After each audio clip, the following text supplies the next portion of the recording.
Hi నమస్తే welcome to my channel Vasumathi vlogs. ఇది శ్రీరామనవమి రోజు వీడియో అండి. ఏం పండగ చేయలే, బట్ వీడియో చేస్తున్నా బ్రేక్ఫాస్ట్ చేస్తూ. అదేంటంటే జొన్న కుడుములు చేసుకుంటాను కదా, రాత్రి ఇంకా నానబెట్టాను. జొన్నలు నూకబట్టి పెట్టుకొని ఫ్రీజర్లో పెట్టుకున్నాను కదా, చాలా రోజులా చేయక అనేసి రాత్రి జొన్నలు నానబెట్టినాను. యాక్చువల్గా నాకు మెనోపాజ్ టైము బాగా సఫర్ అయ్యాను 2-3 days బిఫోర్. అంతా కూడా విపరీతమైన ఒళ్ళు నొప్పులు అంతా. ఇంకా మెనోపాజ్లో సఫరింగ్ ఎలా ఉంటుందో అందరికీ తెలుసు కదా. చేతి నొప్పులు, వేళ్ళ నొప్పులు, అసలు మనసు సరిగా ఉండదు, డిప్రెషన్ లాగా ఉంటుంది, ఇంకా చచ్చిపోతానేమో అన్నట్టు ఉంటుంది బాడీ అంతా. సో ఇంకా పొద్దున కూడా పండగ రోజు 5th day అయినా కానీ నేను పండగ చేయలేదు. ముఖమంతా లేచేసరికి స్ట్రెస్గా ఉంది, కళ్ళు లాగుతున్నాయి, ముఖం ఉబ్బిపోయింది. సరే ఇంకా రాత్రి ఇంకా బలవంతంగా రాత్రి ఇంకా కుడుములకు నానబెడదాం, పొద్దున్న చూసుకుందాంలే, ఒక మంచి టిఫిన్ అన్నా చేద్దామనేసి అలా చేశాను. పొద్దున 6th sense చెప్తా ఉంది, టీ పెట్టుకుంటున్నా కూడా ఏదో సంథింగ్ ఏదో రాంగ్ జరుగుతుంది, వంటలో ఏదో రాంగ్ జరుగుతుంది, ఏదో మిస్ చేసా అని ఆ టీ పెట్టుకునేటప్పుడు గుర్తొచ్చిందండి. జొన్న కుడుములు 2 జొన్నలు 1 కందులు మిక్సీకి వేసుకొని పెట్టుకుంటాను నేను నూకగా. అది జొన్నలు సపరేట్గా ఉట్టి నూకేసి పెట్టుకున్నాను, అప్పుడు వీడియోలు చేశాను. ఎందుకంటే జొన్న సంకటి చేసుకోవాలంటే జొన్న సంకటి చేసుకోవచ్చు, జొన్న కుడుములు చేసుకోవాలంటే అప్పుడప్పుడు కందిపప్పు మిక్సీకి వేసుకొని రాత్రి నానబెట్టచ్చు అని. అది మర్చిపోయా. ఇంకా అప్పుడు గుర్తొచ్చింది పొద్దున, ఇంకా ఏం చేయాలో తెలియలే. ఇప్పుడు ఆ ఉట్టి నానబెట్టిన జొన్న నూకను జొన్న సంకటి వండుకోవచ్చు అనుకోండి, బట్ బ్రేక్ఫాస్ట్కి కదా పొద్దున దగ్గుంది. ఇంకా ఏం చేశానంటే అంత వీడియో చూపిస్తున్నాను ఎలా చేశాను ఏంటి అని. అందాజుగా కందిపప్పు మిక్సీకి వేసేసి వెంటనే నీళ్ళు వేసేసి కడిగి వెంటనే నూకగా వేసుకొని అందులో కలిపి పెట్టానండి.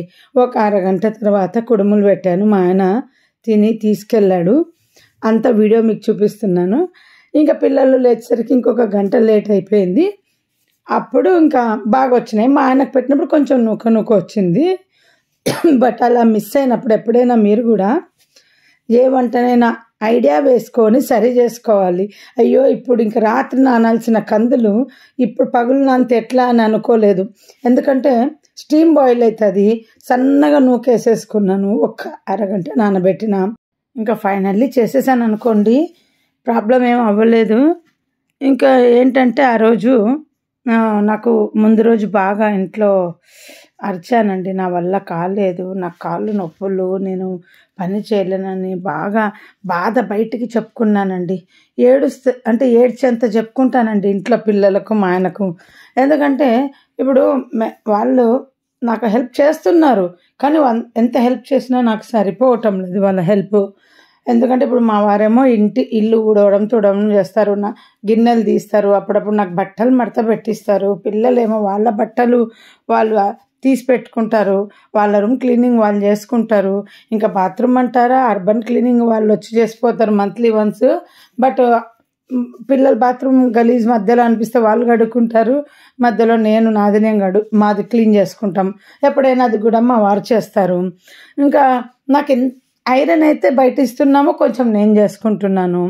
ఇవన్నీ ఎందుకు చెప్తున్నానంటే నాకు ఎంత హెల్ప్ చేసినా ఇంట్లో వాళ్ళు నాకు సరిపోవట్లేదు. ఇది నా పరిస్థితి. నా హెల్త్ అంతా వీక్ అయిపోయింది. ఎగ్జాంపుల్ ఏంటంటే ఫస్ట్ ఆఫ్ ఆల్ యూట్యూబ్ అనేది ఒకటి పెట్టుకున్నది ఒక జాబ్ లాగా అయిపోయింది. ఇన్కమ్ లేకపోయినా అది తీసేయచ్చు నేను నా లైఫ్లో నుండి. అది తీసేస్తే ఇంకా నా బ్యాడ్ డేషనే అనుకోవాలి నా లైఫ్లో. ఇంకా నేను తీసుకున్న లాస్ట్ బ్యాడ్ డేషన్ అదే అనుకోవాలి, హయ్యెస్ట్ బ్యాడ్ డేషన్. ఎందుకంటే నాకు ఇంకా టైంపాస్కి వేరే సోర్స్ లేదు. మరి అనుకుంటుంటా బోర్ కొడుతుంది, నాకు చాలా బోర్ కొడుతుంది. వీడియోస్ చేసి యూట్యూబ్ స్టూడియోకి వెళ్తా, ఎన్ని వ్యూస్ వచ్చినాయి, ఇప్పుడు బాగా రాలేదనుకో అది ఒక బాధ వేస్తుంటుంది. అలా నేను అంతా వేసి కలిపేసి చూపిస్తున్నా చూడండి, ఇడ్లీ లాగా పెట్టుకోవడం. ఇది సన్నగా జొన్న నూక వేసుకోవాలి, 2 జొన్నలు 1 కందిపప్పు 2 కలిపి సన్నగా నూకలాగా వేసుకొని రాత్రి గట్టిగా తడిపి పెట్టుకోవాలి. పొద్దున్న కొంచెం సోడా వేస్తా, ఉల్లిపాయలు జీలకర్ర పచ్చిమిర్చి అన్నీ వేసుకొని కారంగా చేసుకొని డైరెక్ట్గా తినచ్చు. బట్ మేము ఉల్లి కారం చేసుకుంటాము అందులోకి. సో ఇంట్లో వాళ్ళంతా హెల్ప్ చేశారు. ఆ రోజు కూడా నేను ఆ జొన్న కుడుములు పొద్దున చేశానండి. ఇంకా నేను అదే తిన్నా, మా వారు తిని తీసుకెళ్లారన్నానా, పిల్లలు కూడా తిన్నారు. ఇంకా సాయంత్రం కూడా వంట చేయలేదు చూడండి. నేను మీకు యాక్చువల్గా ఎప్పుడు పని చేస్తున్నట్టు నేను గ్రేట్గా కనిపిస్తాను కదా, అందుకని చూపిస్తున్నా. అంటే ఎవరైనా ఎప్పుడు బాగా చేస్తావని గ్రేట్గా అనుకున్న వాళ్ళు. ఇంకా రాత్రి కూడా నా వల్ల కాదు, నేను చేయలేను అనేసి అలాగే ఉంటే మా పాప వచ్చి అన్నం పెట్టేసింది. నాకు కిచెన్ పని చేయలేనండి. నేను అన్న కిచెన్ పని మీరు హ్యాండ్ ఓవర్ చేసుకోండి, నేను బట్టలు అవి చూసుకుంటాను. బట్టలు కూడా మా వారు మిషన్లోటి ఆరబెడుతుంటారు, మడత పెడుతుంటారు. ఇంకా ఎన్ని పనులు చేస్తారంటే మా ఇంట్లో వాళ్ళు కూరగాయలు సరుకులు అన్నీ వాళ్ళే కూడా పోయి తెస్తారు. నేను తేనక్కర్లేదు. నేను అడుగు బయట పెట్టను, ఫ్యామిలీతో బయటికి తిరగడం తప్ప. అయినా కానీ నాకు బాధ, నాకు అసిస్టెంట్లు లేరు పని చేసుకోవటానికి అని గొడవ చేస్తూ ఉంటాయి ఇంట్లో. ఇది ఎందుకు చెప్తున్నానంటే 51 క్రాస్ అయిపోయినానండి. ఈ 51 ఏజ్లో మన అమ్మలందరూ మన పెళ్ళిళ్ళు చేసేసి వాళ్ళు పెద్దవాళ్ళలాగా రిలాక్స్ అయిపోయినారు చాలామంది. బట్ మనం ఎందుకు ఇలా సఫర్ అవుతున్నాము, మనం ఎందుకు పిల్లలను పెంచే టైంలో ఇలా చేయలేకపోతున్నామంటే పూర్వం అందుకే తొందరగా పెళ్ళిళ్ళు చేసేవాళ్ళు 50 ఏళ్ళ లోపల వాళ్ళ బాధ్యతలన్నీ అయిపోతాయి, ఇంకా బాడీ సహకరించదు పనులకు. సో కోడళ్ళు వచ్చేస్తారు, అల్లుళ్ళు వచ్చేస్తారు అందరికీ. అది మనకు వాళ్ళకు తేడా అన్నమాట. బట్ ఎవరైనా చూసే వాళ్ళు ఏమనుకుంటారంటే ఇది ఉప్పు అండి, మళ్ళీ చక్కెర అనుకున్నారు. అది ఏమంటారో అది రా సాల్ట్ అంట. మా పాప అది ఎక్కువ తినకూడదు అని చెప్పింది. అక్కడ సదరంలో తెచ్చుకున్నాము. ఇంకా మిక్సీకి వేసుకొని అక్కర్లేదని కల్లుప్పు ఏంటో గూగుల్ చేసి తినకూడదమ్మా ఎక్కువ, డైరెక్ట్ అది స్టెరిలైజ్ ఏం అవ్వలేదు అని చెప్తుంది. నువ్వు వాడే కల్లుప్పే బెస్ట్ అని.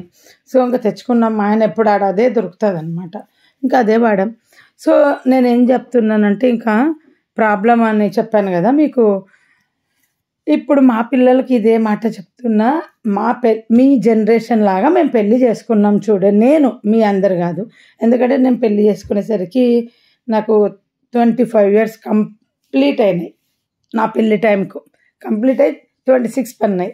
ఇంకా నా పాప పుట్టేసరికి నాకు 30 క్రాస్ అయిపోయింది, దాటిపోయినా. సో ఇప్పుడు పిల్లలంతా కూడా అమ్మాయిలు 27కో ఏదో పెళ్ళి చేసుకుంటున్నారా, 28 అనుకోండి, 30 అనుకోండి. అప్పుడైతే మెడిసిన్ చదివిన వాళ్ళే 30కి పెళ్ళి చేసుకుంటుండ్రి. ఇప్పుడు 30 అనేది కామన్. సో మా పిల్లలకి చెప్పాను, ఈరోజు నేను ఏ స్టేజ్లో ఉన్నానో రేపు మీరు కూడా ఇదే ఏజ్లో ఇదైతే పక్కా ఉంటారు. మా అమ్మ వాళ్ళలాగా నేను లేను, కానీ మీరు మాత్రం అలాగే ఉంటారు.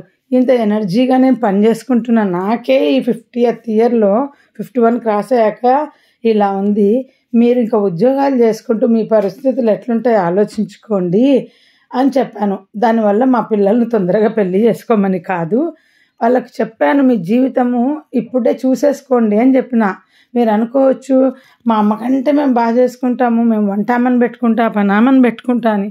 చెప్పలేము ఆ రోజుల్లో పని వాళ్ళ డిమాండింగ్స్ ఎట్లుంటాయో, అసలు అన్నం పప్పు కూడా వీళ్ళు ఎంత మటుకు చేసుకోగలరో. బట్ నేనేమనుకునేదాన్ని అంటే అందరు అనేవాళ్ళు అప్పుడు నాకంటే పెద్దవాళ్ళు ఏమనేవాళ్ళు అంటే పూర్వము 50 ఏళ్ళకి అందుకే బాధ్యతలన్నీ అయిపోయి హాయిగా కూర్చునేవాళ్ళు, ఇంకా ఆరోగ్యము సహకరించదు, మనం ఎలా ఉంటామనేది, అందుకే 50 ఏళ్ళకి కంప్లీట్ చేసుకునేవాళ్ళు అని. ఇప్పుడు 50 ఏళ్ళకి ఇంకా క్యారెళ్ళు స్కూళ్ళకి పంపుకుంటూ పిల్లల్ని నేను ఇలా కూర్చున్నాను. మా పిల్లలకు మేమైతే ఏంటంటే నేనేం ఎక్స్పెక్ట్ చేస్తున్నానంటే నా పిల్లలను కూడా నేను పెంచగలనో లేదో, ఆ టైంకు మన హెల్త్లు సరిగా ఉంటాయో, మనం ఉండకపోవడం అది దేవుడి చేతిలో ఉంది. బట్ మన హెల్త్లు ఎలా ఉంటాయో అని ఇప్పుడు నుండే భయపడుతుంటాను. మీరు భయపడుతున్నారో లేదో కానీ నేను మాత్రం, ఎందుకంటే నాకు పెళ్ళి లేటు, పిల్లలు లేటు, అన్నీ లేటు కనుక నాకు కష్టంగా ఉంది చేసుకోవటం.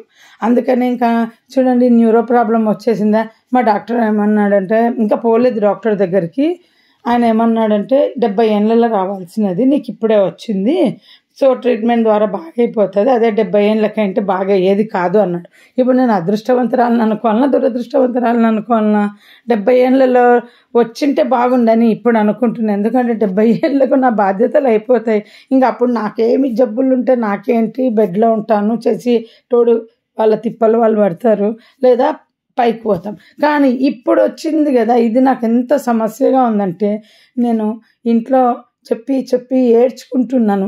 నేను క్లీనింగ్ చేయలేను, నాకు పని మనిషిని పెట్టి రోజు మా ఆయనను అడుక్కున్నట్టు అనిపిస్తుంది. ఎందుకంటే ఇంక ఆపేశానండి డర్టీ క్లీనింగ్ను, నా వల్ల అవ్వట్లేదని.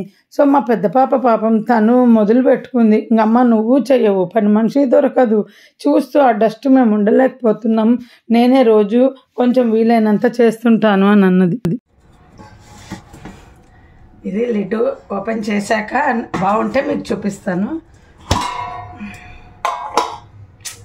వేస్ట్ అయిపోయింది. నేను చేసే పనులు ఎప్పుడు వేస్ట్ అవ్వండి. ఇదిగోండి మీ ముందరే తీసేస్తా ఉన్నాను.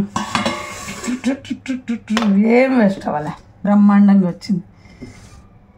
మళ్ళీ పిల్లలకు చేసేటప్పుడు వీడియో పెడతాను, అంటే ఇడ్లీ ఎలా పెట్టేటప్పుడు అనేది. సూపర్గా వచ్చింది,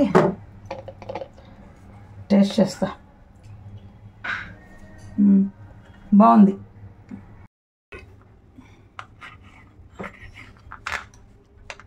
హాట్ ప్యాక్లో అన్నం వేడైంది, పెట్టినా చూడు, తీసుకో. బ్రహ్మాండంగా వచ్చింది.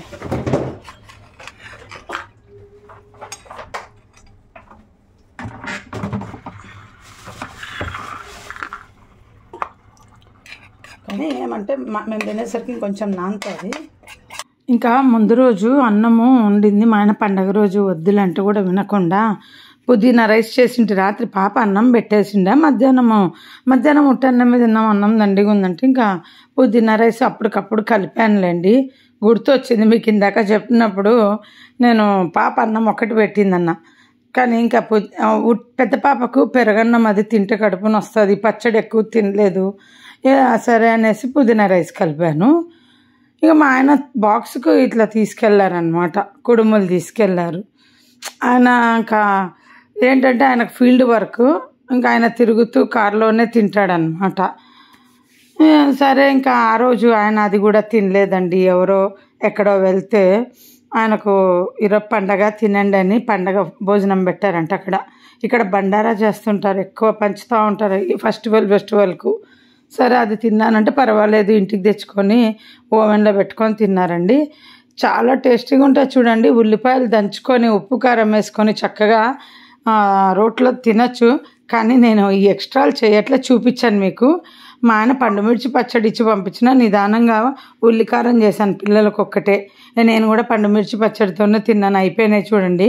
మా ఇద్దరం ఫస్ట్ ట్రిప్ తినేసాం, ఇప్పుడు మళ్ళీ పిల్లలకు పెట్టా. అంతా ఒకటేసారి పెడుతుంది, అది కొంచెం నానాలి కదా అనేసి పెట్టలేదన్నమాట. సో ఇంకా నా న్యూరో ప్రాబ్లం గురించి మాట్లాడుతున్నాం కదా, ఎంత అంటే సమస్యగా ఉందంటే క్లీనింగ్ ఎందుకు చేయట్లేదంటే మా ఇంట్లో చెప్పాను, నేను చూస్తూనే ఉండగలను కానీ క్లీనింగ్ చేయను. ఇంత వేలను మళ్ళీ కాపాడుకోవాలి, నా బాధ్యతలు అయిపోయే వరకు ఈ ఎనర్జీని నేను కాపాడుకోవాలి, నేను చెయ్యను అని చెప్పాను. పెద్దది అంటుంది, నేనే చేస్తున్నాలేమ్మా, వరి కావద్దు, నాకు బుద్ధి పుట్టినప్పుడు రోజుకొక రూమ్ చేస్తాను, నీ కిచెన్ కూడా చేస్తాను అన్నది. నేను అన్నా ఇప్పుడు వద్దే, ఇట్లా నాకు చిన్న వయసు నుండి ఇట్లా చేసి ఇప్పుడు చూడు నా వేళ్ళ నొప్పులు ఎట్లా వచ్చేస్తున్నాయో. అంటే నాకు చిన్నప్పటి నుండి ఉందండి. డాక్టర్లు ఇప్పుడు న్యూరో ప్రాబ్లం అంటున్నారు కానీ నాకు నవ్వు వస్తుంది. ఇదే డాక్టర్తో ఎన్నిసార్లు చెప్పినా, నాకు పని ఎక్కువ చేస్తే వేళ్ళు నొస్తాయి, ఈ పని ఎక్కువ చేస్తే ఈ వేళ్ళ నొప్పులు నీలక్కపోతాయి, మా ఆయనతో కాలుతో తొక్కించుకుంటా అని. ఎక్కడ డాక్టర్లు హోమియోలతో తీసుకున్న అందరికీ నా పెళ్ళి అయినప్పటి నుండి నేను మందులు అడుగుతూనే ఉన్నాను, నవ్వుతూ ఇచ్చేస్తూ ఉన్నారు. అది మాత్రం ప్రాబ్లం సాల్వ్ కాలేదు. ఇప్పుడు వేళ్ళు ఇలా నిలబడిపోయినాయి అన్నప్పుడు మా డాక్టర్ చెప్పాడు. ఇంకా ఈ మెనోపాజ్ కూడా ఏమవుతుందంటే ఎవ్రీ 15 డేస్కి వన్స్ వస్తూ ఉంది ఇప్పుడు నాకు. సో ఇది ఒక పెద్ద ప్రాబ్లం అయి కూర్చుంది. 1 వీక్ 9 డేస్ అలా బ్లీడింగ్ అవుతూ ఉంటుంది. ఇంకా ఇది డాక్టర్ని అడిగిన, నా స్టేజ్ ఏంటి, ఆపరేషన్ దాకా వెళ్తుందా ఆగిపోతుందో ఒకటి చెప్పండి అని అడిగాను. అడిగితే నువ్వు ఈ మందులు అయిపోయినాక ఒకసారి అంత టెస్ట్ చేయించుకొని రా, నేను చెప్తాను అన్నాడు. వెళ్ళాలి ఇంకా డాక్టర్ దగ్గరికి వెళ్ళి. నాకేంటంటే అండి, నాకు ఫస్ట్ నుండి భగవంతుడు నన్ను కాపాడినది ఏంది అంటే, ఒక విషయంలో నాకు చిన్నప్పుడు అంటే పెళ్ళైనప్పటి నుండి కూడా అందరూ ఎన్నో జబ్బులతో సఫర్ అయ్యి బెడ్లో పన్నారు. నాకు ఆ భగవంతుడు నేను బెడ్లో పడితే సేవలు చేయించుకునేది అనేది అంటూ ఒకసారి పెద్ద పాప ప్రెగ్నెన్సీగా ఉన్నప్పుడు 4 months ఫుల్ బెడ్లో ఉన్నప్పుడు అమ్మ చేసింది, మా ఆయన చేశారు. నేను కిచెన్లో అడుగు పెట్టకుండా జరిగిపోయింది. ఇంకా ఆ తర్వాత నేను ఎప్పుడు బెడ్లో లేనండి. అంటే బెడ్లో ఉన్నా నేనే చేసుకునే పరిస్థితి అన్నమాట. చాలాసార్లు మా తోడుకోడలు కూడా మాకు చికెన్ గన్య వచ్చింది, నీకు రాలే, నువ్వు అదృష్టవంతురాలివి, మేము చాలా సఫర్ అవుతున్నాము అంటే నేను ఒక మాట చెప్పినాను అప్పుడు కూడా. ఏమనంటే నాకు ఎప్పుడు బెడ్లో పడేసే జబ్బు దేవుడు ఇయ్యడు, వేరే రకంగా ఇస్తాడు. ఎందుకంటే నాకు చేసేవాళ్ళు లేరు. నేను బెడ్లో ఒక రోజు పండుకుంటే నాకు అన్నం పెట్టేటోళ్ళు లేరు. ఎన్నోసార్లు మా పిల్లలను మా ఆయనను కూడా అడుస్తుంటా, మీరు పెడితే తింటా బెడ్లో ఉన్నప్పుడు, లేకుంటే లేదు. నేను వండకుంటే మీరు అందరూ ఖాళీగా అట్లా పడి ఉంటారు, కానీ మీరు వండుకొని ఇంత నాకు పెట్టాలని ఉండదండి. అలా చెప్పి చెప్పి చెప్పి వీళ్ళను నాకు కావాల్సినట్టు మార్చుకుంటున్నా. ఎందుకు చెప్తున్నా అంటే మన ప్రాబ్లం చెప్పుకోకపోతే ఇంట్లో వాళ్ళకి అర్థం కాదండి. నేను ఇదే చెప్పిన, మీకు అస్తమానం నేను పేషెంట్ అని చెప్పుకోనిగా నాకు సిగ్గుగా ఉంది, బట్ చెప్పుకోకుంటే మీకు అర్థం కాదు.